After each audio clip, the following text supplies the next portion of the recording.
Magandang tanghali po sa inyo lahat, sa ating mga kababayan at sa Malacanang Press Corps.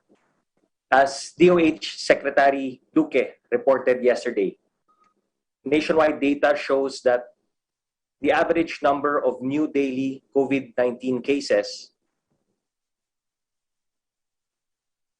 from January 11 to January 17 is 71% higher compared to the average recorded the week before. Malinaw po na mas nakakahawa at mas mabilis kumalat ang Omicron variant ng COVID-19. However, just as alarming and concerning is the speed at which false information about Omicron is being spread. Kahapon po nag-viral ang isang peking DOH Omicron alert na nagsasabi ng Omicron variant takes 20 seconds to infect adults and children. Dagdag pa dito, ang tao daw na na-infect ng Omicron virus ay pwedeng ma-reinfect pagkatapos ng 3 linggo. Ayon din sa nasabing peke ng Omicron alert na mas nakamamatay daw ang Omicron reinfection. Linawin ko lamang po. Sa ngayon, patuloy ang mga pag-aaral tungkol sa Omicron variant but not a single study presented backs any of these baseless claims. Zero po. Walang basehan. Gusto po nating bigyan ng diin. Walang pag-aaral ang nagpapatunay na mas malala o mas nakamamatay ang Omicron kapag na-reinfect nito ang isang pasyente. Nananatiling protektado po ang fully vaccinated at boosted individuals. Protektado din ang mga nakamask at sumusunod sa minimum public health standards at ang mga individual na wala sa closed, crowded at poorly ventilated indoor settings.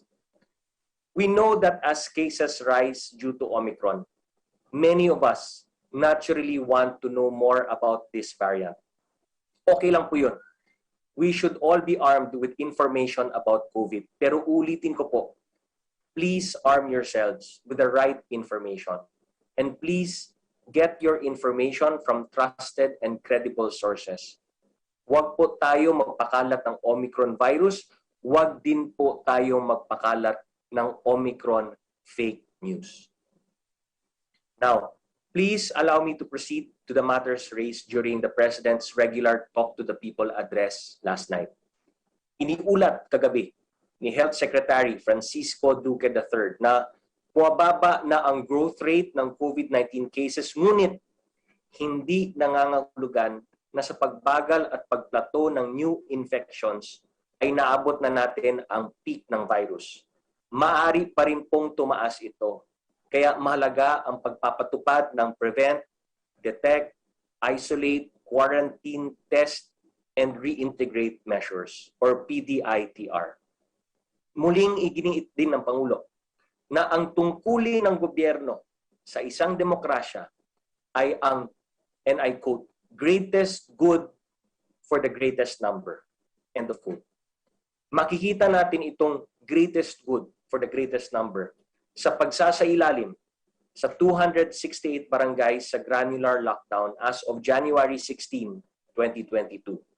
Makikita din natin ito sa paglalagay ng 1,842 PNP personnel sa 556 DOH, BOQ, DOT hotels, kung saan 23,970 na returning overseas Filipinos ang nagsailalim ng quarantine as of January 16, 2022, ayon sa report ni Secretary Eduardo Anyo.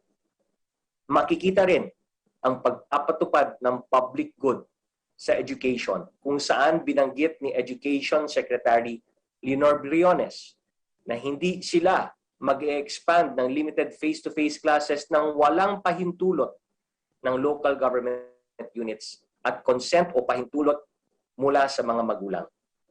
Dagdag pa ni Secretary Briones, tanging mga bakunadong guro at non-teaching personnel lamang ang pwedeng makibahagi sa pagsasagawa ng face-to-face classes. Secretary Briones also shared initial findings from the conduct of pilot face-to-face classes, which involved 200 schools with more than 15,000 learners. In the implementation of these pilot classes, not a single confirmed case of COVID-19 was reported in any of the participating schools. Wala pong confirmed case ng COVID-19 reported in any of the participating schools. Sa higher education naman, sinabi ni Chair Popoy de Vera or Prospero de Vera III na mayroong 134 higher education institutions or HEIs ang nagdeklara ng academic break mula January 1 to January 13, 2022 habang nasa 126 HEIs ang nagpahayag ng intensyon na magdeklara ng academic break ngayong Enero 2022. With the cases in the National Capital Region where they are right now, Chairman De Vera says HEIs in Metro Manila have decided to start the implementation of limited face-to-face classes in February this year. The HEIs were nonetheless reminded to monitor the situation on the ground, to conduct mandatory consultations with teachers and students regarding the opening of limited face-to-face classes. Samantala, nagbigay ng update si National Task Force Chief Implementer at Vaccine Czar, Secretary Carlito Galvez Jr., na on track ang target ng pamahalaan na mabakunahan ang 90 million Filipinos by the end of second quarter ng 2022. Ibinalita rin kagabi ni Secretary Galvez na nakamit na ng Pilipinas ang unang milestone na mabakunahan ang mahigit 54 million Filipinos fully vaccinated, which is 70% of the target adult population. According to Secretary Galvez, we expect 77 million Filipinos to be fully vaccinated by the end of the first quarter given the rate of our vaccine rollout. Secretary Galvez also shared that from January 10 to January 14, the country was able to administer an average of 987,045 doses a day, with around 509,000 people added to the list of fully vaccinated individuals daily. While these numbers are very encouraging, moving forward, the government plans to concentrate on regions and areas with more unvaccinated people to ensure that a greater proportion of our population in the provinces are protected from COVID. Tinanggit din ni Secretary Galvez at Secretary Vince Dizon kagabi ang vaccination rollout sa mga butika. Kaugnay nito, malugod kong binabalita na papaigtingin pa natin ang pagbabakuna at lalo nating ilalapit ang vaccination sites sa ating mga kababayan. Magkakaroon tayo sa Huwebes, January 20, ng Res Bakuna sa Botica Drive na malagang bahagi ng ating bayanihan bakunahan. Ito ang binanggit kagabi ng ating Presidential Advisor against COVID-19 Response, Testing Czar Secretary Vivencio Dizon.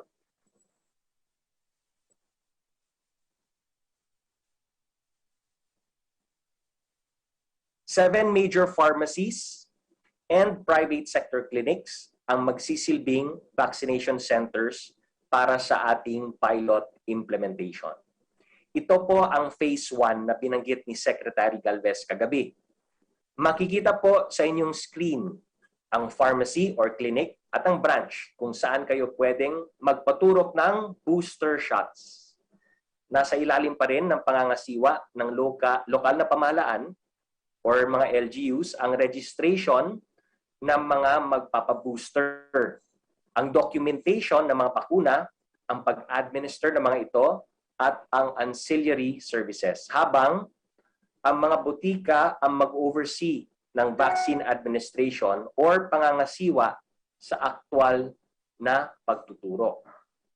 Ang mga butika at private clinics na ito ay ang mga sumusunod, ang Healthway Manila Clinic, ang Mercury Drug Manila Malate President Quirino Branch, ang South Star SSD Marikina Branch, ang Watson's SM Supercenter Pasig, ang Generica Signal 1 Branch in Taguig, ang TGP Parañaque Branch, at ang Qualimed McKinley. Inulit po namin na ligtas, epektibo at libre ang mga bakuna. They are now more accessible than ever, with pharmacies now being tapped to provide vaccines to those who need and want them. Sa usaping bakuna pa rin, as of January 16, 2022, nakapag-administer na po tayo ng 118,944,889 na COVID-19 vaccines. In terms of the total vaccines administered, which is more than 118.9 million, the Philippines is now ranked 18th globally out of 205 countries. We are 11th in Asia out of 47 countries. And we are 3rd in the ASEAN after Indonesia and Vietnam. Ito po ang breakdown ng mga bakunang na i-deliver na po sa bansa. Kita po natin, nasa 213,682,620 doses po ang dumating na COVID-19 vaccine sa Pilipinas mula March 2021 hanggang January 13, 2022. Mahigit 114 million dito ay binili ng inyong pamahalaan. Nasa mahigit 76.8 million naman ang donasyon, habang nasa mahigit 22.5 million ang binili ng mga lokal na pamahalaan at ng pribadong sektor.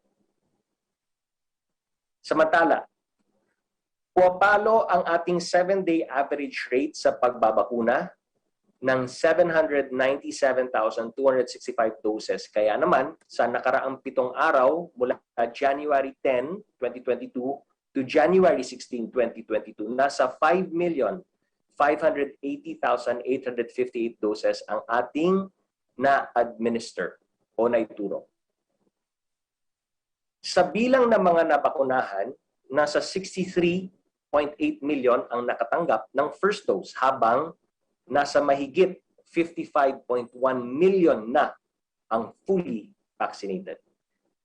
With the current pace of our vaccination, we estimate that the Philippines will be able to fully vaccinate 70% of its whole population in 53 days.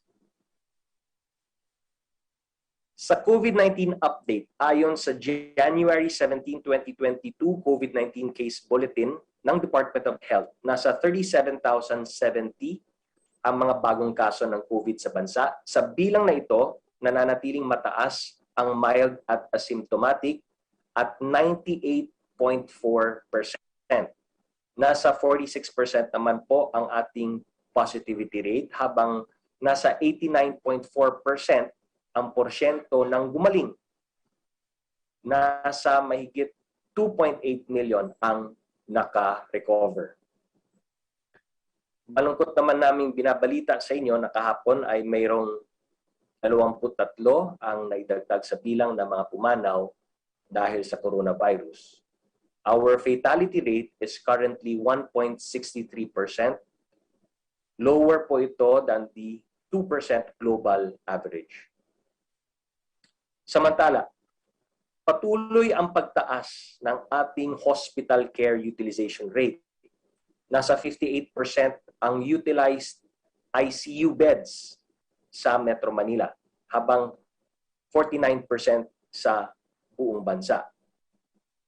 48% naman ang utilized isolation beds sa Metro Manila, habang nasa 47% sa buong bansa. 62% ang utilized ward beds sa Metro Manila, habang 50% sa buong bansa.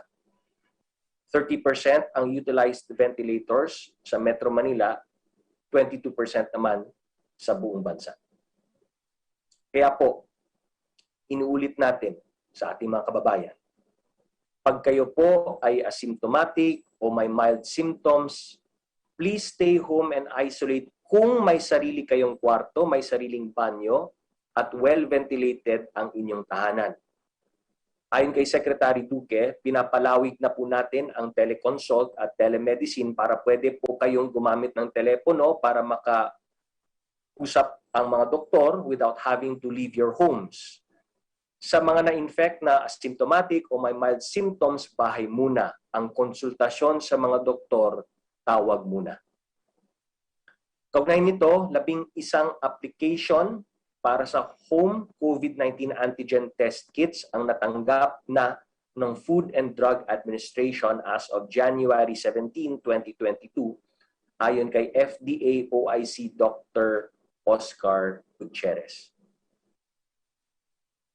Bago po tayo mag-wrap up, inireport din kagabi sa Talk to the People na mahigit 139 million pesos food at relief items ang naipamahaging tulong ng Office of Civil Defense. Nasa mahigit 5 million liters naman ng inuming tubig ang naibigay sa mga lugar na naapektuhan ng bagyong Odette. Habang nag-deploy naman ng 9,079 military personnel sa 5 rehiyon ang naapektuhan ng bagyong Odette ayon sa report ni AFP Chief of Staff General Andres Centino. Dito po nagtatapos ang ating opening statement. Guest po natin ngayong Martes, si Labor Secretary Silvestre Bello III para pag-usapan ang isolation at quarantine leaves ng mga nasa pribadong sektor. Secretary Bebot Bello, pakipaliwanag lang po sa ating mga kababayan ang tungkol sa Labor Advisory Number 1, Series of 2022 na inisyo nyo po at ng inyong Department of Labor and Employment kamakailan lamang. Okay, thank you very much, Seth Karlo. Ang ganda ng paliwanag mo. Sana nakikinig lahat ng tao. Kasi ang daming fake news, sabi mo nga eh. Meron pang lumabas kanina na fake memorandum allegedly issued by me. Pangalan ko pero hindi ko pirma. Ang daming lumalabas na ganun. Anyway, tungkol dun sa quarantine at saka isolation ng mga workers natin, kung sila ay either na positive o na-expose sa mga positive, kailangan i-isolate sila o i-quarantine sila. Now, under the policy na no work, no pay, pag hindi ka makapasok dahil naka-quarantine ka nga o naka-isolate ka, wala kang bayad. Pero under the labor code, our workers have what we call leave credit benefits. So they can use that pag na COVID ka o kaya na-expose ka sa isang COVID person, then mag-isolate ka o mag-quarantine ka. Now, para hindi ka mawala ng sweldo, you can avail of your leave credits. Ayan. Ngayon, ang problema dito sa Carlo, ganito. Paano kung naubos na yung leave credits mo? O kasi ang ating quarantine dati is 10 days, no? 14 days pa nga. Abuti na nga, binaba ng 7 days ngayon. Pero kung halimbawa, naubos na, anong remedyo mo? Eh talagang wala. Talagang wala na. So, hindi ka na mabibigyan ng sweldo dahil naubos yung leave credits mo. So, that is the very reason, Sec. Carlo, nagpalabas kami ng advisory urging the employers to extend yung leave credits ng mga workers. Ito kasi ay nakita namin doon sa nangyari sa isang big company. Ito yung Banco de Oro. Out of generosity and compassion, the President Tesi Coson of BDO extended yung leave credits ng mga workers nila by 10 days. And because of this, nag-issue kami ng advisory urging yung mga employers in the private sector na kung kaya nila ay mag-extend din ng leave credit sa mga workers nila. I have to be very clear, Sir Carlo, kasi may nagsabi kanina, false news, DCMM pa naman, inutusan daw namin ng mga employers na bayaran yung leave credits kahit wala na. Hindi po. What we did is only to urge them to consider if they can extend the leave credits of their workers. Ayun, yun. Si Sec. Karlo, ang aming advisory, urging the employers in the private sector kung maari, kung kaya, to extend the leave credits of their workers. Now, having said that, Carlo, ito naman, this benefit, kung pagkasakali lang ibigay ng employer, this is in addition doon sa mga benefits nila that they can obtain either from SSS or from ECC, Employees Compensation Commission. So meron din sila mga leave credits yan.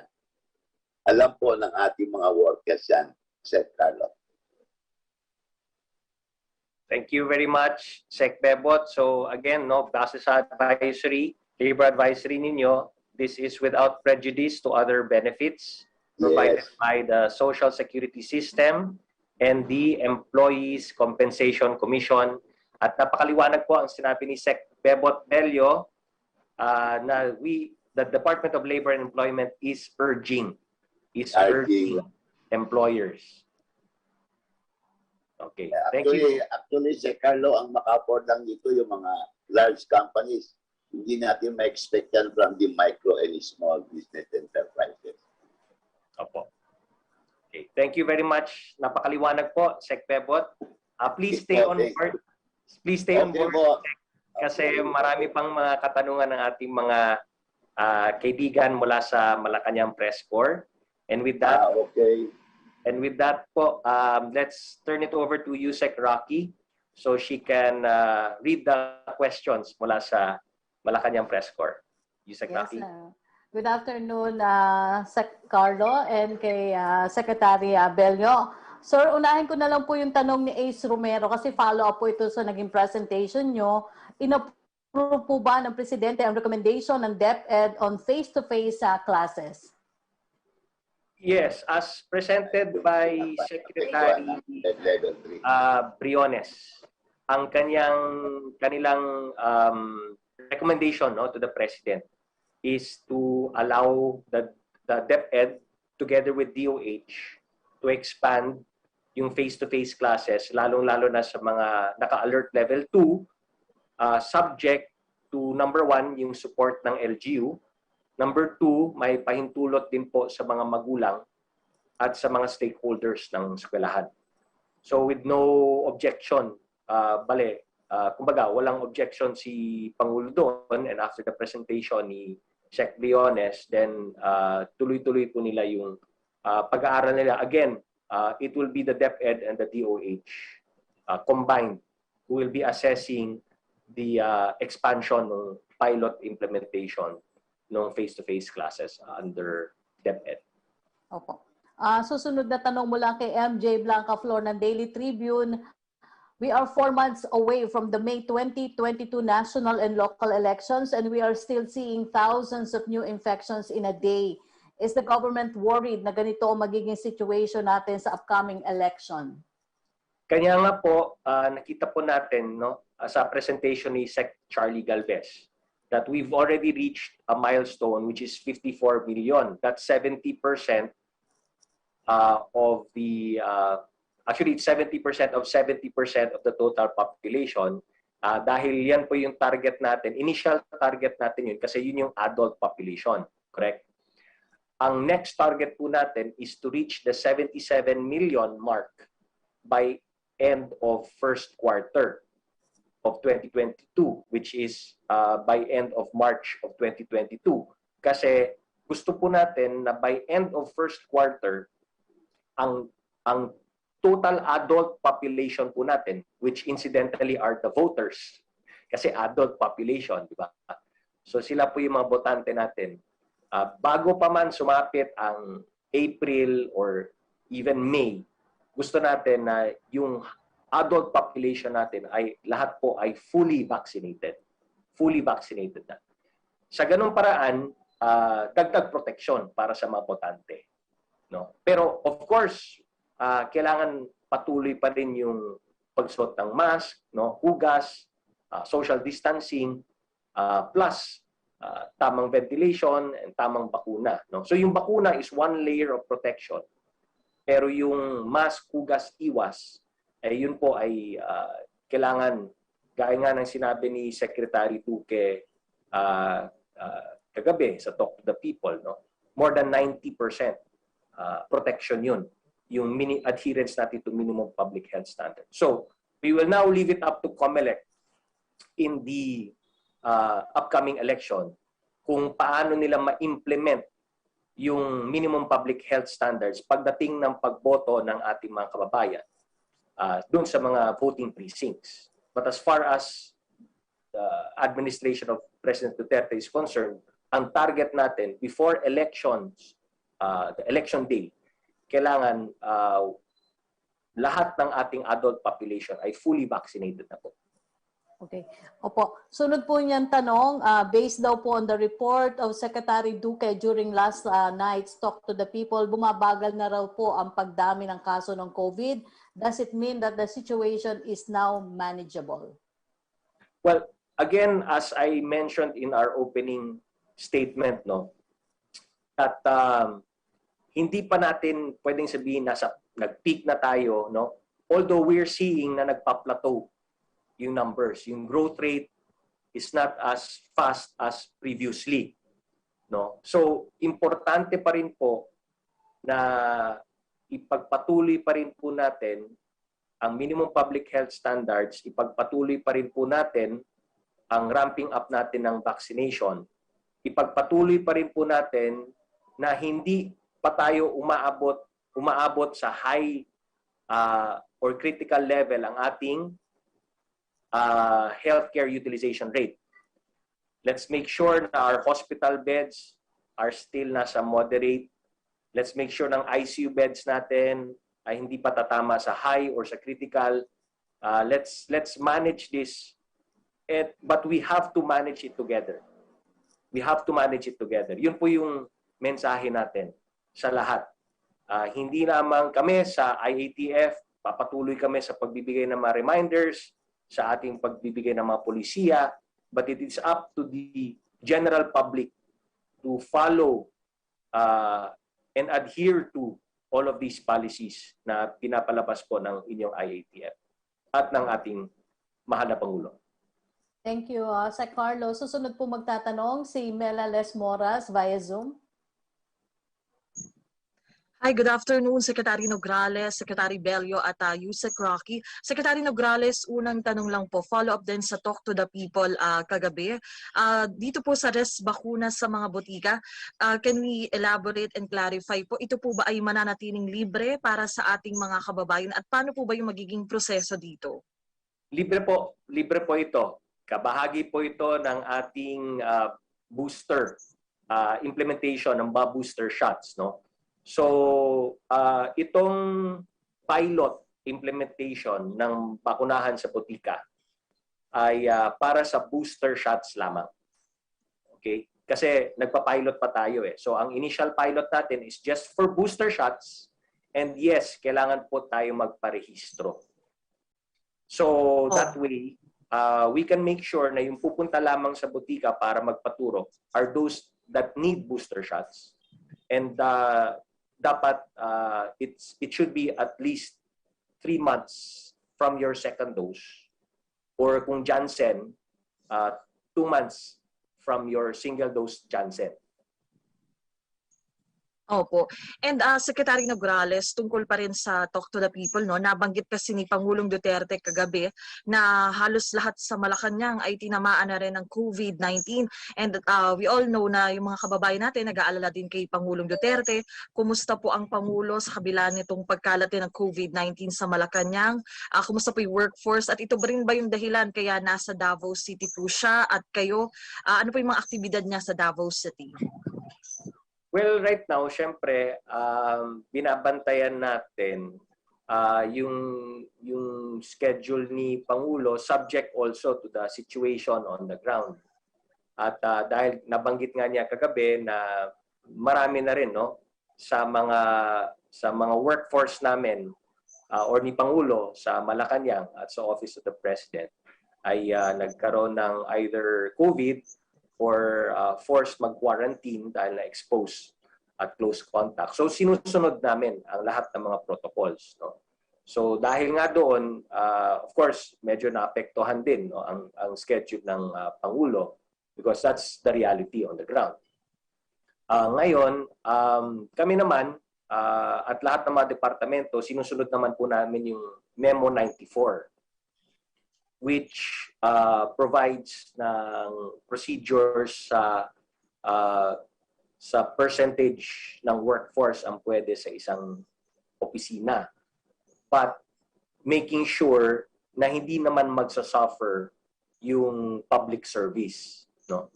So under this memo, merong percentage of workforce depending sa alert level, pero ang head of agency can reduce up to skeleton workforce kung marami na nga po ang nahawa ng COVID at marami naman din po yung nagka-quarantine.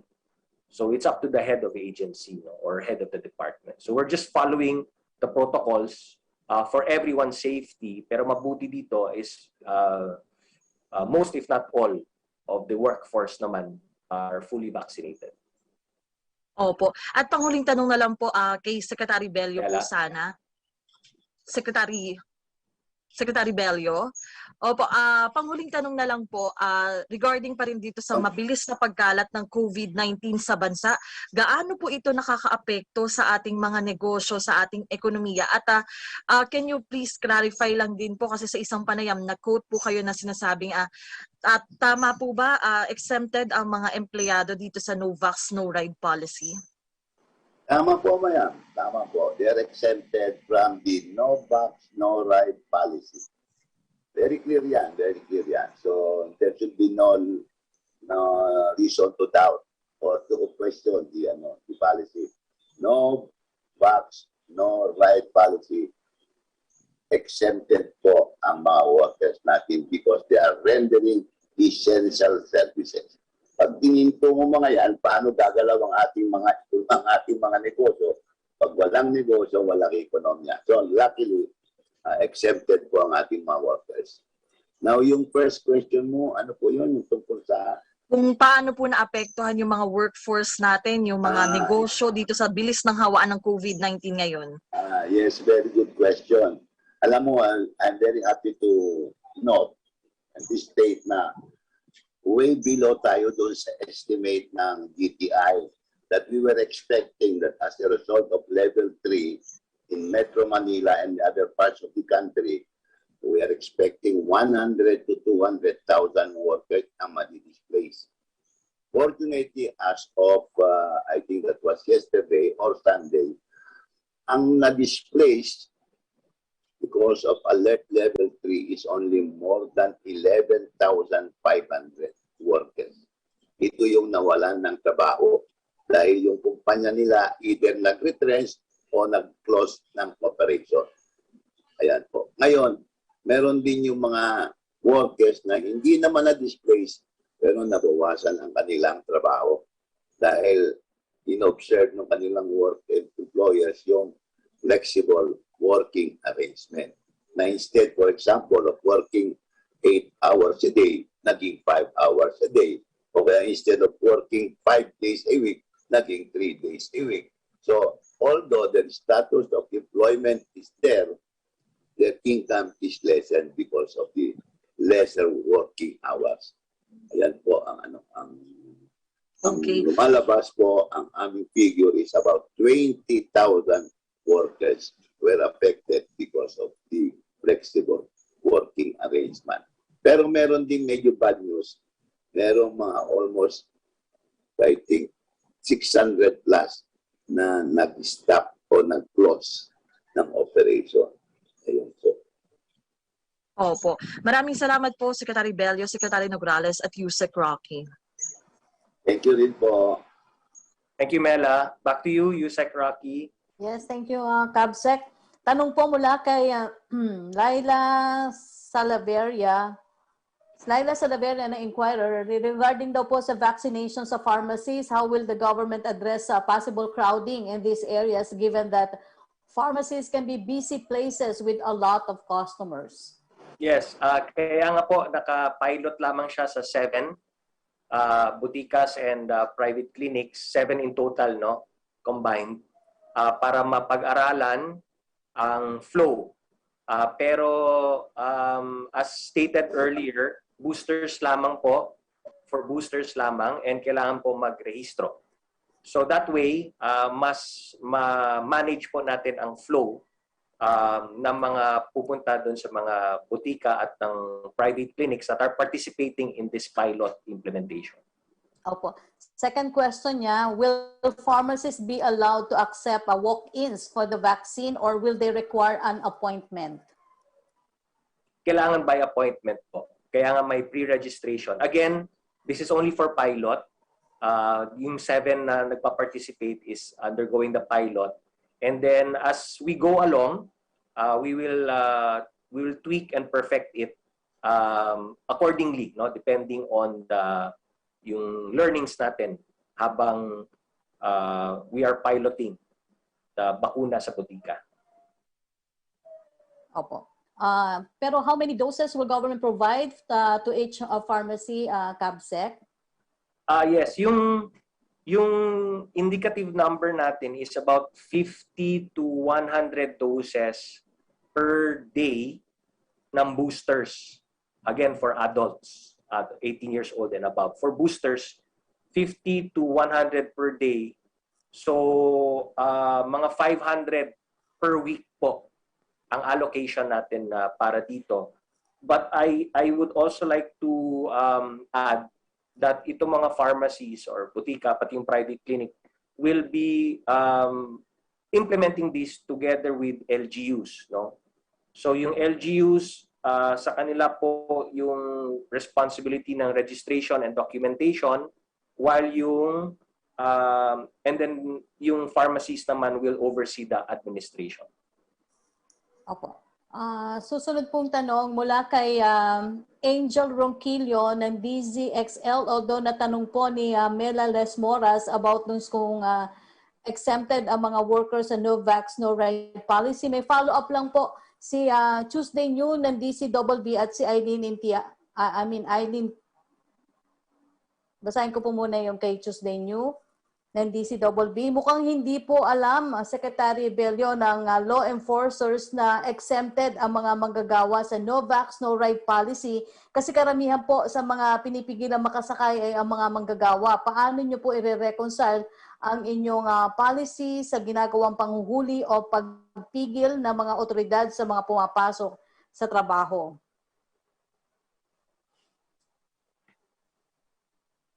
Nakamute po kayo, Sec. But thank you, Carlo. Yeah, on that issue, dapat more information drive to inform the DOTR na yung no vax, no ride policy does not apply to our workers. Maliwanag naman yan, rendering essential services, though they are exempted from the coverage of the no vax and no ride policy. So kailangan lang siguro more massive information drive to inform, especially not only the public, but especially the enforcement agencies, mga police, mga DOTR, na alam nila dapat na ang mga workers are exempted from this no vax, no ride policy. Opo. May follow-up po si Eileen Talipin ng Abante. Follow-up din kay Mela. Secretary Bello, na tungkol doon po sa exempted na ang government worker sa no vax, no ride. Paano kung hindi vaccinated yung government worker, madidefeat yung purpose lang na no vax, no ride policy? Sino nagtatanong? Si Eileen Taliping po. Eileen, excuse lang hindi ako makapag-comment about that kasi ang aming mandato covers only workers in the private sector. I cannot talk for or speak for workers in the public sector. Baka murahin ako ni Commissioner Bala ng Civil Service Commission. Opo. Tanong naman, clarification din po ni Celerina Monte ng NHK, Secretary Bello. Sabi ni Secretary Bello, exempted ang workers sa no vax, no ride policy. Otherwise, economy will be affected. Pero bakit po mukhang hindi siya nasusunod sa ground? Ano po ang dapat ipakita ng workers? Ayun lang ID nila. ID. Company ID. Alam mo naman yung mga workers natin pag magbibiyahe na yan, dala-dala na nila sa pin yung bulsa nila, yung kanilang ID sa company. So, hindi problema yon. Opo. Tanong po ni Angel Ronquillo ng DCXL, Secretary Bello, sa mga empleyadong tinamaan ng COVID-19, magkaiba ba ang isolation o quarantine leave sa sick leave? May ganitong kautosan na ba ang DOLE na kahit sa pribadong sektor ay dapat na sundin? Pareho lang number of leave credits. It does not depend on the sickness, it depends on the leave credits. Opo. Tanong naman po mula kay Evelyn Quiroz ng Filipino Mirror for Secretary Bello, how badly has the renewed surge in the number of COVID-19 cases in the country and the recent aftermath of Typhoon Odette adversely affected the expected recovery in the country's employment sector? Yung tungkol sa effect ng level 3, na ibanggit ko na kanina, pero yung epekto ng COVID, yung bagyong Odette ay umaabot po ng mga 600,000 plus ang na-displaced workers natin. Pero fortunately, yung displacement naman ay hindi lahat permanent. Karamihan sa kanila, temporary displacement. So, sa tingin ko, mapapabilis ang recovery natin from the onslaught of Typhoon Odette. Opo. Secretary Bello, ilan na daw po ang nakapag-avail ng Project Ease at magkano na po ang natitira sa 400 million na pondong inilaan sa naturang proyekto? Can you give us details? Tanong pa rin po ni Evelyn Quiroz. Ay, Evelyn, huwag kang mag-alala, marami pa kasi scholarship program ito sa mga anak ng mga OFWs. Yung 400 million, marami pang naiiwan po. Opo, thank you, Sec Bello, for mula po kay S. Romero para po kay Secretary Karlo. Secretary Karlo, bale ilan daw po ang total doses to be administered sa pilot bakuna sa butika from January 20 to 21? Okay, so if it's 500 per week, per butika, reaction ng ibang agencies kagaya ng ilaw. That's 500 per week per butika times 7. So yun po yung allocation natin for that week. So Okay. 7 times 500, 3,500. 3,500. Again, that's just for initial, no? So yung pilot, para lang makita lang natin ang flow, para makita natin yung uptake, makita natin yung demand. And then, of course, para meron po tayong basis for the expansion. It's a pilot, but ultimately, ang plano po natin is to expand this nationwide. Opo. Thank you, Sec Carlo. Sec Bello, Secretary Bello, may follow-up lang po sa inyo si Marie Eileen Taliping. Papaano yung private workers na hindi po bakunado at di manghahawa rin sila ng ibang tao kung exempted sila sa no vax, no ride policy? Hello? Opo. Hello, Rocky, can you repeat the question? Opo. Tanong pa rin po ni Eileen Talipin, paano po yung private workers na hindi nga daw po bakunado, manghahawa rin sila ng ibang tao kung exempted daw po sila?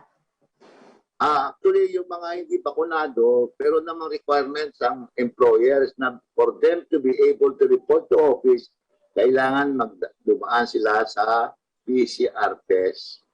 So, yun po ang requirement sa mga workers na hindi bakunado ay kailangan magpa-PCR test sila para makapasok sila sa trabaho. Opo. Sir Carlo, tanong po mula kay Lanes Capanti ng GMA News Online.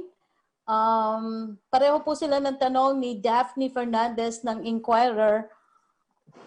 DOH Undersecretary Kabutahe said today that the country's experts group is still looking ano po ang booster appropriate for Sinopharm kasi there is no data available even from Sinopharm. Ano ba ang magandang i-booster sa Sinopharm? Given this situation, bakit Sinopharm ang binigay na booster shot kay President Duterte kung wala naman pong data showing na ito ang nararapat na booster sa kanya? That's under advice of the doctor kasi. So it's between him and the doctor. Whereas yung kung ano yung booster for Sinopharm, again no, tulad ng sinabi ni Yusek Mirna Kabutahe, hinihingi pa po nila ang additional data from Sinopharm para makapagbigay po sila ng advice on ano yung maaring booster shot for those who took Sinopharm. Opo. Sunod po magtatanong si Ian Cruz ng GMA News regarding sa no vax no ride policy. May isa po daw na umiiyak na vaccine ng AstraZeneca. Ang first dose niya last December. Kailangan po ng 3 months sa pagitan for second dose. May magagawa po ba para sila makasakay ng public transportation? Yung Okay, or si Sec Bebot po ang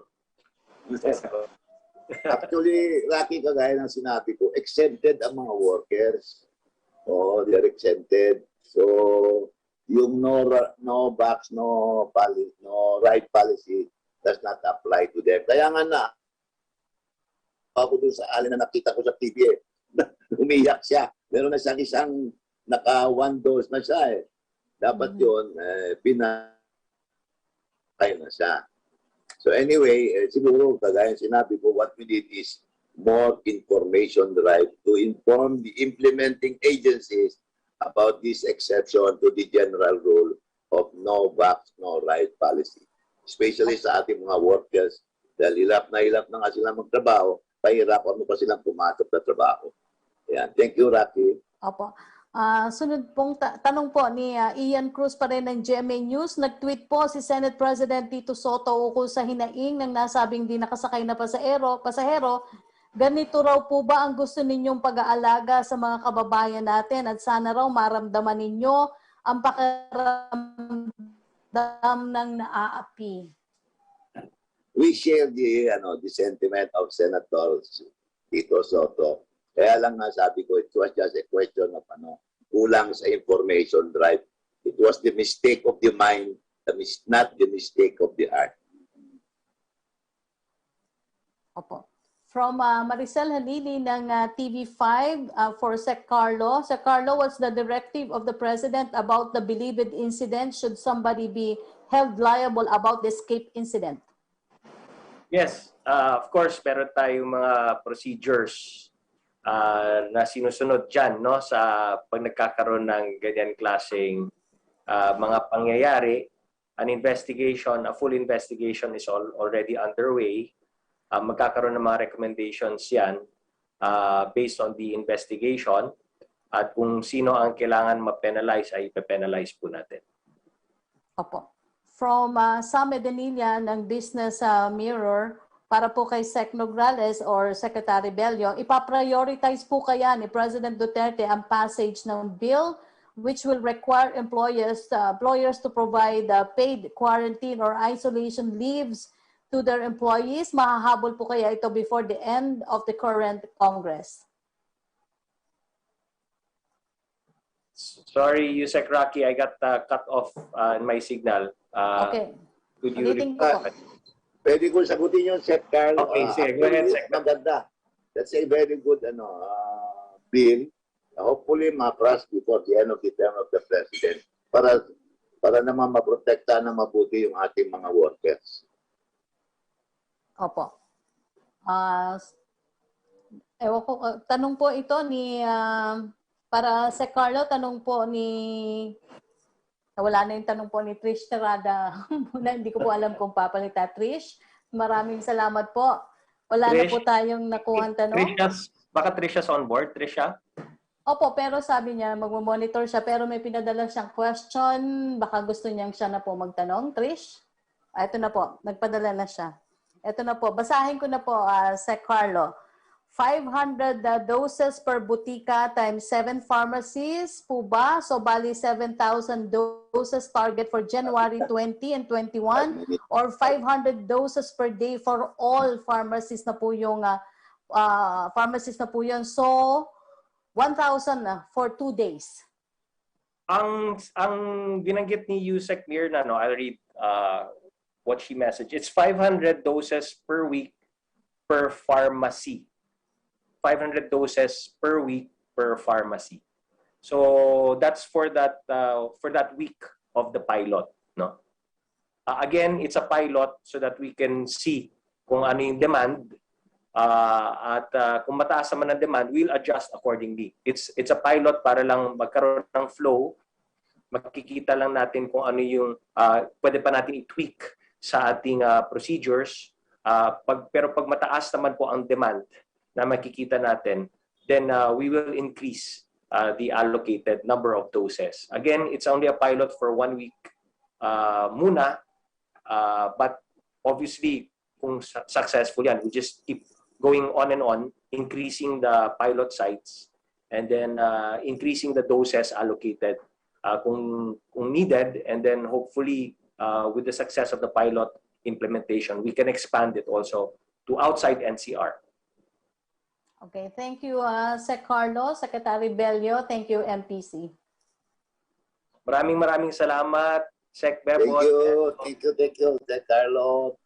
Thank you po. At thank you, Yusek Rocky. At maraming salamat din po sa our media friends. Malacanang Press. Thank you, Brad. Thank you, boss. Mga kababayan, ang buhay natin ngayon ay umiikot pa rin sa gitna ng banta ng COVID-19. Pagamat may Omicron variant, kayang-kaya pa rin natin itong labanan. Ang epekto nito ay kaya nating tugunan. These are challenging times for all of us. But as we have shown in the past, we can overcome all of these kung lahat tayo ay magmamalasakit sa isa't isa. Malampasan din natin ito if each of us adopts the appropriate measures to help prevent the spread of this virus. Kaya ang aming paalala lagi, patuloy tayong mag-mask ng tama, palagi maghugas ng kamay, magbukas ng mga bintana para sa tamang ventilasyon, umiwas sa masisikip na lugar at maraming tao, at higit sa lahat, magpabakuna na at magpa-booster shots na po. Speaking of booster, reminder lang po, pwede po magpaturok ng booster shots pagkaraan ng 3 buwan mula sa inyong second dose ng AstraZeneca, Moderna, Pfizer, Sinovac at Sputnik, at 2 buwan naman pagkaraan ng inyong single dose ng Janssen. Muli, para sa ating kapakanan, kalusugan at kaligtasan, maliban sa panalangin, kailangan nating magtulungan. Maraming salamat po, and God bless us all.